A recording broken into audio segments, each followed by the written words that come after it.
요한계시록 11장 1절에서 6절 우리 한 목소리로 같이 합독하겠습니다. 천천히 함께 읽겠습니다. 시작. 또 내게 지팡이 같은 갈대를 주며 말하기를 일어나서 하나님의 성전과 제단과 그 안에서 경배하는 자들을 측량하되 성전 바깥 마당은 측량하지 말고 그냥 두라. 이것은 이방인에게 주었은즉 그들이 거룩한 성을 42달 동안 짓밟으리라. 내가 나의 두 증인에게 권세를 주리니 그들이 붉은 베옷을 입고 1260일을 예언하리라. 그들은 이 땅에 주 앞에 서 있는 두 감람나무와 두 촛대니 만일 누구든지 그를 해하고자 하면 그들의 입에서 불이 나와서 그들의 원수를 삼켜버릴 것이요 누구든지 그를 해하고자 하면 반드시 그와 같이 죽임을 당하리라. 그들이 권능을 가지고 하늘을 닫아 그 예언을 하는 날 동안 비가 오지 못하게 하고 또 권능을 가지고 물을 피로 변하게 하고 아무 때든지 원하는 대로 여러 가지 재앙으로 땅을 치리로다. 아멘. 네, 인사하겠습니다. 아버지 예수님, 네, 예수님의 은혜 아픈 방에 넘치시기를 축원합니다. 많은 분들 또 코로나도 걸리시고 여러 가지 또 상황들 참석지 못해서 마음이 또 안타깝고 그런데요. 어쨌든 우리 최선을 다해서 형편되는 대로 하나님께 참된 예배로 나아가는 예배로 승리하는 저와 여러분 되시기를 축원합니다. 아멘.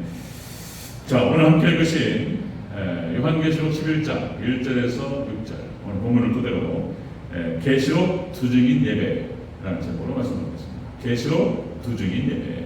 같이 한번 따라하겠습니다. 계시록 두 증인 예배. 계시록의 두 증인 예배. 지금 우리가 예배에 관련된 시리즈를 쭉 살펴보고 있는데요. 오늘 6번째가 되겠습니다. 6번째. 마지막 한 번은 천국에서 드리게 될 예배입니다. 자, 예배란 무엇인가? 우리가 어떻게 예배를 드려야 되는가? 그렇죠? 어떤 예배를 드려야 되는가? 그 얘기를 쭉 우리가 살펴가고 있습니다. 자, 최초의 세 가지 예배 형태, 그랬죠? 가인의 예배, 아벨의 예배, 셋의 예배. 그리고 아브라함의 모리아산 예배. 하나님께서 천대를 축복하신 그런 예배였죠. 그리고 출애굽 후에 이스라엘 백성들의 찬양 예배, 홍해를 건넌 다음에 하나님께 모든 영광을 올려드렸던 그 예배. 자, 그 다음에 네 번째로 우리가 솔로몬의 1000번째 예배, 그죠? 전무후무한 하나님의 축복을 받았던 솔로몬이 그 예배였던 것이죠. 그 다음에 우리가 지지난주에 예수님께서 말씀하신 세 가지 예배의 형태가 있었죠. 예수님께서 예배를 정리하셨어요. 자, 여러분들 예루살렘 예배 첫 번째가 외식적이고 형식적인 그런 예배였고요. 그리고 두 번째가 사마리아 예배였습니다. 혼합주의 예배. 자, 그리고 세 번째가 영과 진리 예배로 하나님께서 예수님께서 이런 예배가 되어야 된다. 자, 이렇게 영과 진리로 예배하는 자들을 하나님께서는 찾으신다. 이런 말씀을 해주셨어요. 자, 우리 전체적인 시리즈에서 오늘 6번째 계시록의 두 증인 예배는 어떤 예배인가? 자, 오늘 살펴보도록 하겠습니다. 계시록의 두 증인 예배. 첫 번째, 지팡이 같은 갈대로 측량하는 예배다라고 하는 것입니다. 지팡이 같은 갈대로 측량하는 예배다. 1절을 다시 한번 읽겠습니다. 1절 시작. 또 내게 지팡이 같은 갈대를 주며 말하기를 일어나서 하나님의 성전과 제단과 그 안에서 경배하는 자들을 측량하되. 아멘. 지팡이 같은 갈대로 측량하는 예배다. 자, 계시록의 두 증인 예배는 이것이 바로 이거는 말씀 회복 예배를 말하는 것입니다. 지팡이 같은 갈대로 측량한다. 하나님 말씀으로 지팡이 같은 갈대라고 하는 것은 말씀을 상징한단 말이죠. 이제 이것으로 측량한다는 거예요. 말씀으로 회복시키는 그런 예배를 말한다는 것입니다. 자, 여러분 갈대라고 하는 것, 여기서 이것은 히브리 지역에서 한 3m까지 성장을 한다는 거예요. 쭉 뻗어 올라갑니다. 갈대가. 그래서 이것이 당시에 측량 도구로 많이 활용됐다는 것입니다. 가볍고 반듯해가지고 이 갖다 대는데 주로 쓰였다는 거예요. 갈대와 같은 지팡이 같은 갈대로 측량했다. 그래서 성전과 제단을 사이에 두고 이렇게 해서 측량 도구로 활용하는 그런 경향이 있었다는 것입니다. 자, 여기서 측량한다라고 하는 것은, 그죠? 재다라는 뜻이 있고요. 그 다음에 평가하다, 재판하다라는 뜻이 있습니다. 원어 뜻이 측량하다. 메트레오, 이것이 이제 여러분들 사무엘하 8장 2절에서는 심판의 의미를 갖고 있습니다. 심판. 재판하다, 심판하다. 그래서 이제 재판한다는 거예요. 지팡이 같은 갈대를 가지고, 이 지팡이 같은 갈대는 넓게는 하나님 말씀 전체를 의미하고요. 그리고 좁게는 계시록의 말씀을 의미합니다. 마지막 종말 때 하나님 말씀을 회복시키는데, 이 말씀을 가지고 측량해가지고 잰다는 거예요. 마지막 때 두 증인을 통해서 하나님께서 교회를 측량하신다는 거예요. 자, 오늘 계시록의 말씀 핵심이 되겠습니다.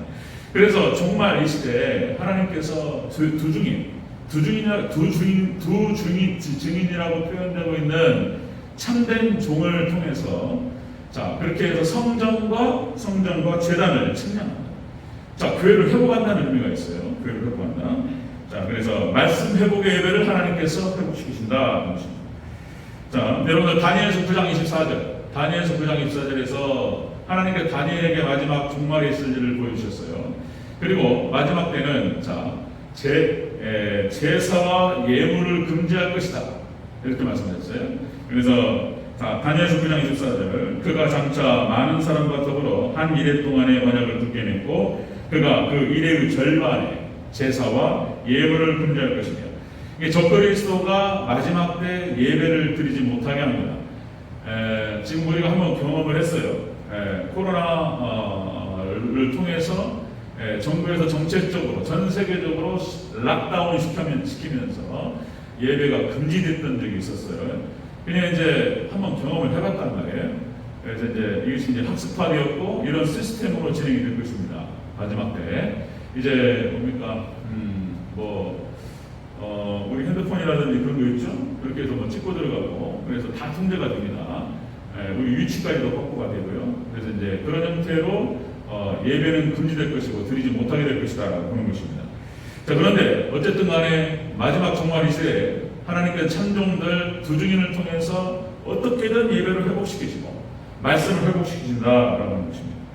자, 여러분들 그 예수님 당시에도 마찬가지였습니다. 예수님 당시에도 자, 구약교회가 타락하죠.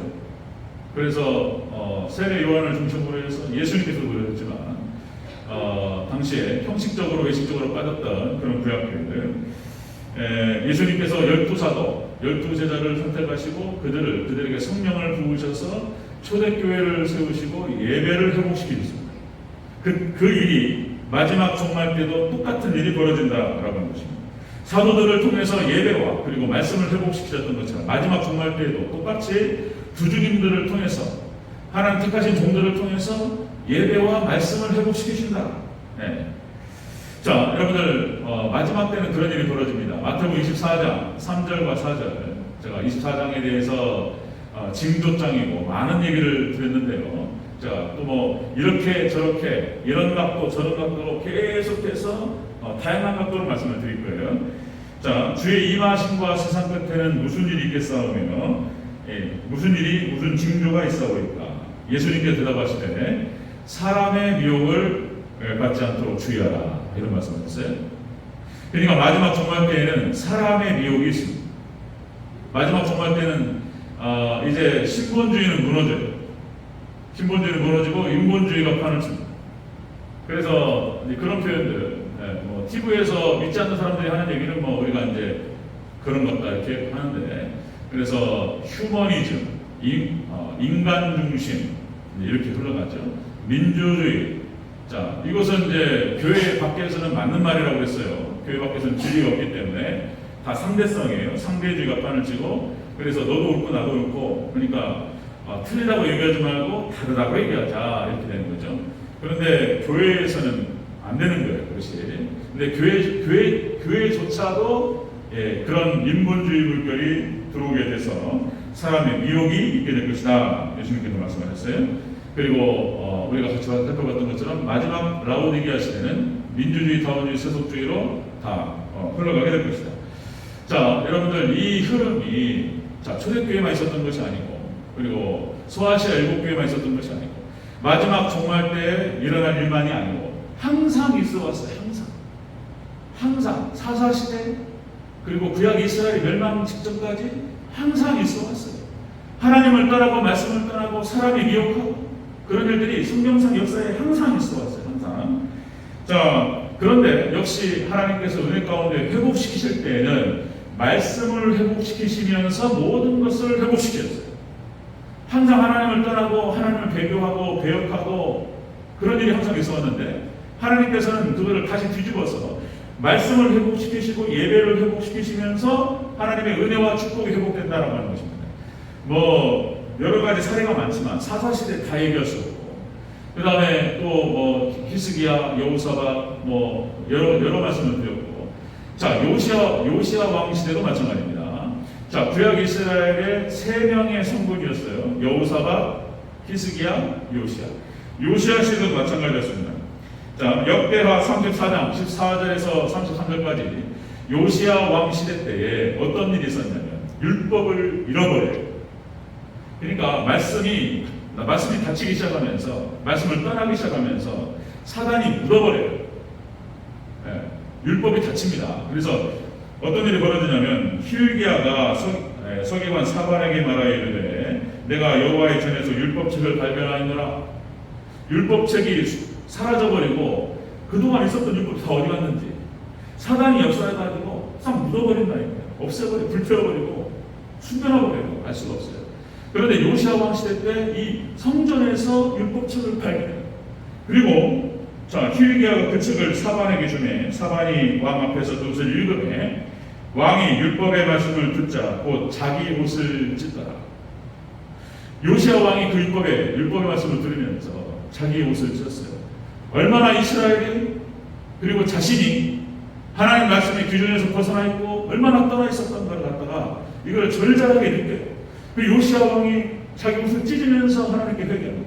그리고 요시야 왕이 종교개혁을 통해서 다시 율법책을 들어올리고 말씀에서 얘기했던 것들을 다시 개혁정책을 펴내기 시작하면서 이스라엘이 하나님께로 돌아갔고 그리고 요시야 왕 시대 때 하나님께서 은혜와 축복을 회복시키는 그런 장면을 보게 됩니다. 자 여러분들 종교개혁 시대 벌써 종교개혁이 일어난 지가 이제 600년 이렇게 됐죠. 종교개혁도 마찬가지입니다. 칼빈 루터 이때도 역시 말씀을 회복시키는 말씀. 그래서 하나님 중심, 말씀 중심, 뭐 교회 중심, 개혁주의 3대 원리. 그리고 거기 하나 더 붙이면은 개혁 중심이라는 표현을 써요. 개혁 중심. 이 개혁 중심이라고 하는 것은 회개를 말한다는 말씀드렸어요. 회개. 말씀으로 돌이키는 거예요. 절제로. 자 그것이 종교개혁의 핵심이었습니다. 자 여러분들 교회와 성도는 하나님 백성은 철저히 말씀께서 이끄시는 줄을 믿으시기를 축원합니다. 말씀만이 우리를 인도해요. 또 우리도 마찬가지입니다. 철저히 말씀만 따라가야 돼요. 이 마지막 종말의 때 수많은 소리가 들려오기 시작하고 사람의 미혹이 오기 때문에 말씀 외에는 다른 건 믿으면 안 되는 거예요. 여러분들 말씀만 믿으시고 말씀만 따라가시기를 주의 이름으로 축원합니다. 아멘 한번 크게 하시기 바랍니다. 아멘. 말씀만 지금 요새는 하도 영적으로 흐려졌기 때문에 또 뭐 여러 가지 은사, 뭐 예언 뭐 다 좋습니다. 다 좋고 또 여러 가지가 많아요. 여러 가지 하도 많아서 다 말씀드릴 수는 없고 지금 이제 그 사람의 미혹이 있고 이렇게 현혹되는 시대이기 때문에 미혹되는 시대이기 때문에 말씀 딱 보고 말씀에서 아니면 아닌 거예요. 말씀이 인도하는 거예요. 말씀.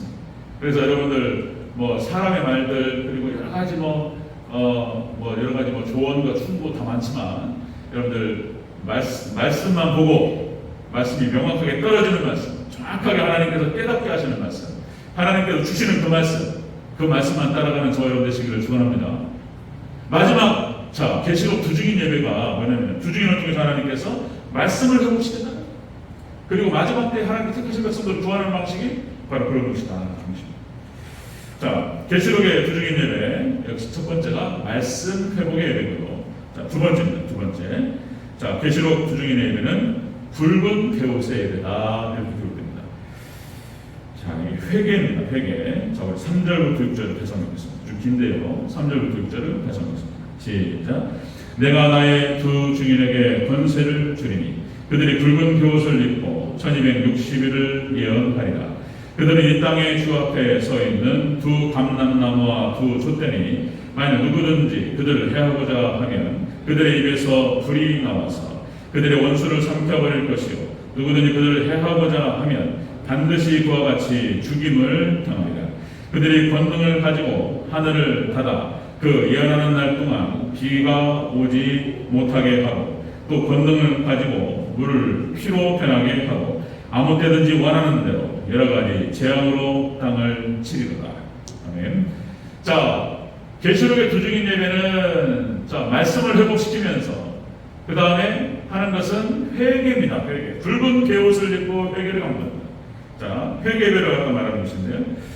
자, 또 다시 한번 강조 말씀을 드리면 지금 믿음이 사라져 무너져가는 시대이기 때문에 아무리 강조해도 지나치지 않는다. 예. 여러분들 역시 이제 우리가 이런 표현을 써요. 뭐 개혁주의, 또 칼빈주의 이런 표현을 쓰는데 다른 게 아니에요. 말씀으로 돌이키자는 거예요. 그리고 개혁주의라고 하는 뜻은 그래서 회개주의 이렇게 표현할 수도 있는 거예요. 회개주의. 말씀으로만 돌이켜야 돼요. 다른 건 있을 수가 없어요. 개혁주의. 그래서 제가 학교에서 배울 때 이 개혁주의 신학이라고 하는 게 뭐냐 말이에요. 이게 이제 혼란스럽고 이 개혁주의 신학을 이해하는데 우리 교수님 존경했던 교수님 있습니다. 우리에게 칼빈주의 가르치셨던 뭐 어느 목사님 잘 아시겠지만 이런 표현을 하셨어요. 그때 그 느낌이 확 왔단 말이에요. 이 칼빈주의가 뭐냐? 반드시 칼빈주의, 개혁주의야만 한다 이런 말씀을 하셨어요. 그게 다른 게 아니고 말씀밖에 없다 이런 얘기를 갖다 쭉 강조해 주셨는데 그것이 확 들어왔고 뭐 기가 막힌 은혜가 있었습니다. 네. 그러니까 이런 표현을 하셨어요. 사도 바울도 칼빈주의자다. 뭔 말이에요 이게? 사도 바울하고 칼빈하고 1500년 차이나 1500년. 칼빈주의라고 하는 것이 어떤 칼빈이 세웠던 원칙을 따르는 것이냐? 그게 아니라는 거예요. 예수님도 칼빈주의자. 예수님도 개혁주의자. 이해를 하셔야 돼요. 그래서 칼빈주의 개혁주의라고 하는 것은 말씀으로 돌이키자는 거예요. 철저히 말씀 중심을 말하는 거예요. 그 원리가. 그러니까 이걸 잘 이해를 못하는 분들이 뭐 특별히 감리교 목사님들하고 이렇게 논쟁이 있었어요. 이해를 못하니까 이 감리교 같은 경우는 알미니아. 요한의 설례만 강조하고 칼빈하고 또 거리가 있었다. 자, 그래서 칼빈을 믿냐, 칼빈을 섬기냐, 이상한 얘기하는데 그런 뜻이 아니에요. 철저하게 칼빈주의, 개혁주의라고 하는 것은 말씀으로 돌이킨다는 뜻이에요. 이게 회개를 말하는 거예요. 이게 성경 속에 나타나는 모든 믿음의 선진들이 다 칼빈주의자예요. 이렇게 얘기하시고 우리는 다 칼빈주의, 개혁주의라고 하는 거예요. 저는 신학을 얘기하는 게 아니고 원리를 말씀드립니다. 그래서 여러분들 철저하게 자 마지막 계시록 때 두 주인이 예배할 때 말씀을 회복시키고 회개 예배를 드리는 것입니다. 다른 거 없어요. 우리는 철저히 말씀만 붙들고 말씀만 따라가고 그렇죠? 말씀으로 회개하는 우리 성도님들 되시기를 저 여러분을 축원합니다. 이게 그걸 말하는 거예요. 개혁주의. 결국 붉은 벼옷을 입고 마지막 두 증인이 말씀을 회복시키면서 회개를 강조하는 거예요. 자, 여러분들 성경 전체가 또 이거를 얘기하고 있습니다. 성경 전체가 회개를 얘기해요. 노아 시대 때 하나님을 당하더라. 그죠? 그때 의인이 노아, 에녹과 노아 없었어요. 하나님께 노아를 통해서 결국 하신 말씀이 뭐냐면은 노아 시대 때 회개인 거예요. 회개하라, 돌아오라.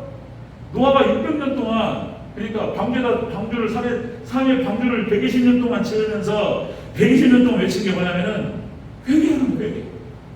노아 시대 때도 역시 회개입니다. 회개.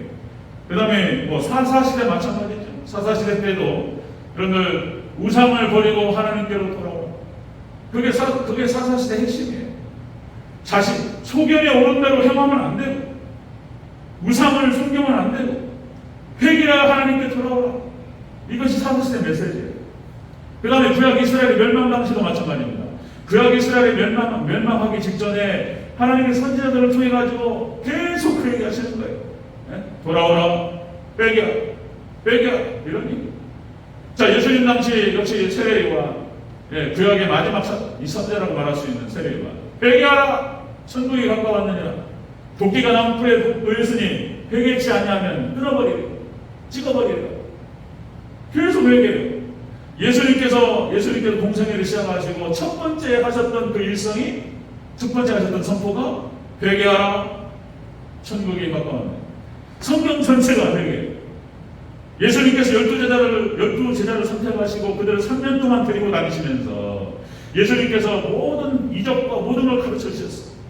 그러니까 3년을 따라다녀요. 3년 제자가 되려면.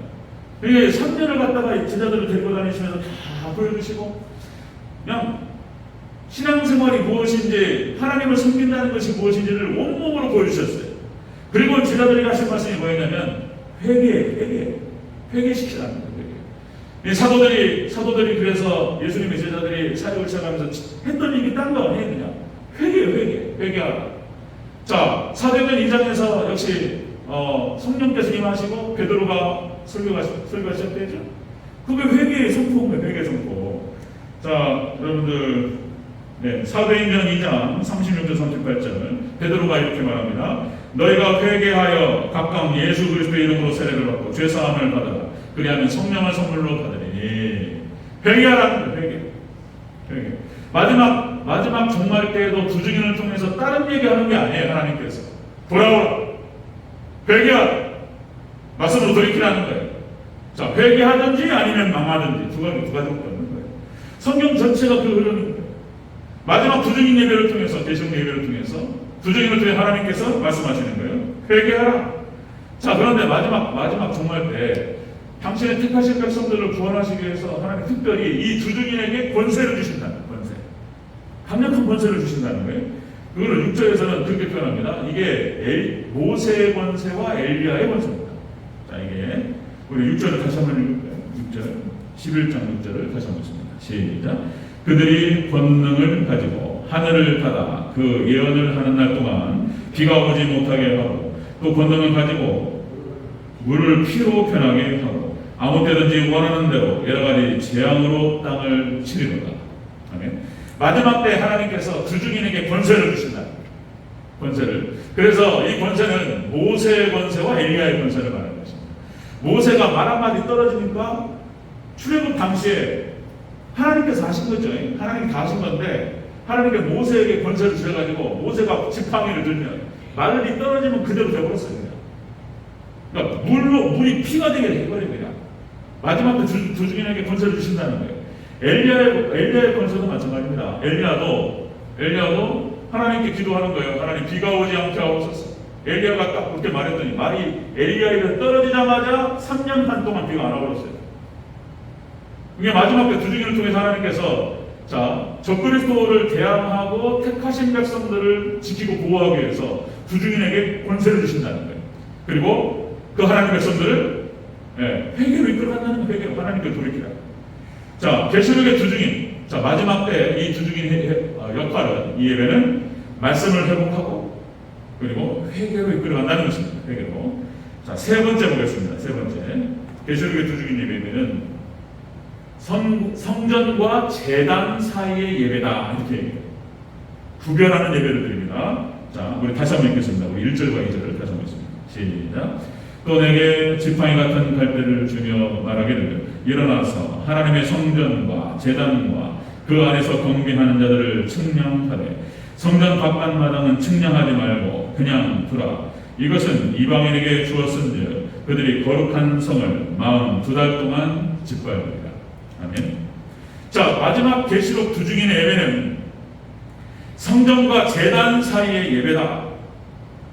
성전과 제단 사이에서 구별해요.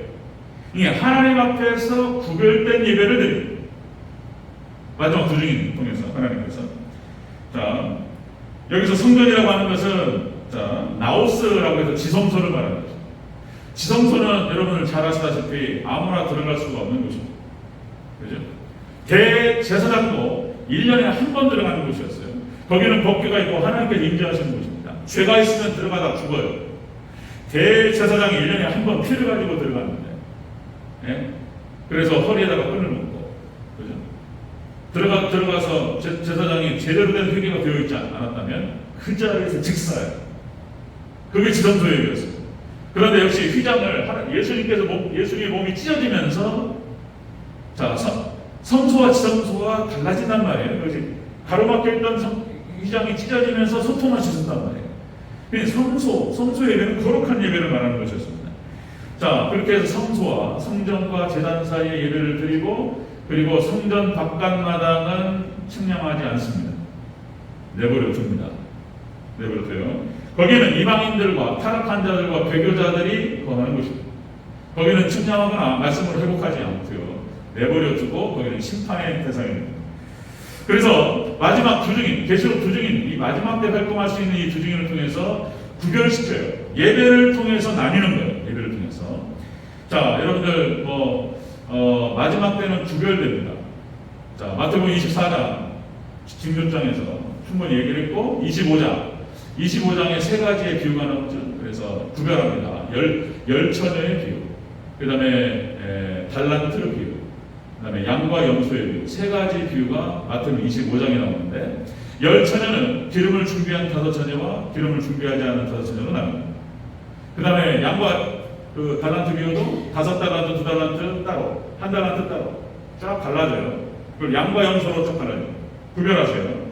자, 그 다음에 마태복음 13장 47절 48절에 여러분 그물 비유가 나옵니다. 그물 비유. 자, 이 그물은 예수님께서 비유하신 것 중에서 상징적으로 이 그물은 교회를 상징합니다. 쫙 물고기를 걷어요. 그래가지고 땅으로 육지로 가져와가지고 이거를 분리한다는 거예요. 분리. 자, 마태복음 13장 47절 48절. 좋은 것은 그릇에 담고, 표현이 그래요. 표현이 못된 것은 내버리느니라, 이렇게 표현합니다. 못된 것, 작은 것들은 상품성이 없어요. 그러니까 이 비유를 통해서 마지막 때 하나님께서 분리하실 것을, 예수님 분리하실 것을 말씀하시는 거예요. 그래서 좋은 것, 쓸만한 것들은 그릇에 담아요. 그리고 작은 것들은 이거는 먹을 것도 없잖아요. 그러니까 이제 놔주는 거예요. 버린다라는 표현을 썼는데, 마치 이런 것처럼 마지막 때 구분한다는 거예요. 구분한다는 거예요. 자, 여러분들, 성전 바깥마당, 오늘 6절에서 얘기하는 것이 성전 바깥마당은 이방인과 배도자들이 있습니다. 그래서 이들은 예배에 참여할 수가 없습니다. 참여시키지 않습니다. 그리고 마지막 때 이 성전 바깥마당에 있는 사람들, 이 사람들이 나중에는 거룩한 성을 짓밟아요. 그러니까 우리가 이제 성전 마당신앙이라는 표현을 쓰는데, 자, 마당신자들과 이방인들이 성전을 짓밟습니다. 그것이 오늘 본문 얘기인 거예요. 오늘 본문 얘기 2절 다시 한번 읽어볼까요? 다시 2절 다시 한번 확인합니다. 2절 시작. 성전 바깥마당은 침량하지 말고 그냥 두라.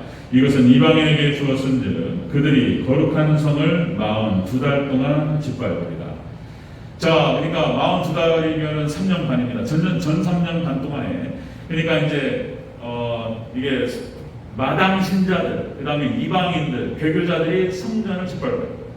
그래서 마지막 때는 예배로 갈라요. 예배로 갈랐는데 나중에는 환난을 받는 자, 핍박을 받는 자들과 핍박하는 자로 나뉩니다. 핍박하는 자로 나뉘어요. 그리고 이것을 통해서 하나님께서, 예수님께서 이제 심판대로 오셨을 때 딱 가르쳐요. 자, 이것이 오늘 계시록 11장 얘기가 되겠습니다. 자, 여러분들, 다니엘서 9장 24절에 70일에가 나와요. 70일에 제가 한번 좀 설명 했는데, 한 번 가지고 안 되고요. 여러 번 말씀을 드려야 돼요. 그러니까 하나님께서 다니엘서 9장 24절 71회를 통해서 하나님의 구원 달력이라는 표현을 써요. 하나님께서 이미 정하셨어요. 구원 달력. 71회로 확정했습니다. 그래서 이제 그것이 어떤 기적으로 쭉 진행될 것인가. 마지막이 그 70일에, 1회가 7년을 말하는 거예요. 7년. 마지막 한 1회가 남아있어요. 마지막 한 1회가 바로 7년 대관란을 말하는 것인데요. 자, 여기에서 구별됩니다. 마지막 7년 대관란. 자, 마태복음 9장, 다니엘서 9장 24절에 이렇게 기록됩니다. 하나님께서 너의 백성과 거룩한 성에 71회를 기한으로 정하였나니 가장 거룩한 것에 기름을 부으며 거룩하게 구별될 것이다. 그래, 하나님의 택하신 백성들은 따로 구별됩니다. 성전과 제단 사이에서 참된 예배를 드리는 자들, 마지막 계시록 두 증인 통해서 예배를 통해서 말씀을 회복시키시고 회개 운동을 통해서 따로 택하신 백성들은 구분해 구별돼서 따로 데리고 가시고 여기에 들어가지 못한 자들은 제외돼요. 나는 거예요. 하나님께서. 이게 참 이게 어떻게 들으면 무섭고 어떻게 들으면 기분 나쁘고 또 어떻게 들으면 기분 좋고 예배 때문에 하나님께 예배자로 쓰려고 몸부림치고 어떻게든 하나님 뜻대로 살아보려고 노력하고 몸부림치고 이런 분들은 기분 좋은 거예요. 이제 여기 이때가 되면 할렐루야 모든 걸 보상받습니다. 그런데 그냥 이게 아닌 분들은 이게 이제 어려워져요.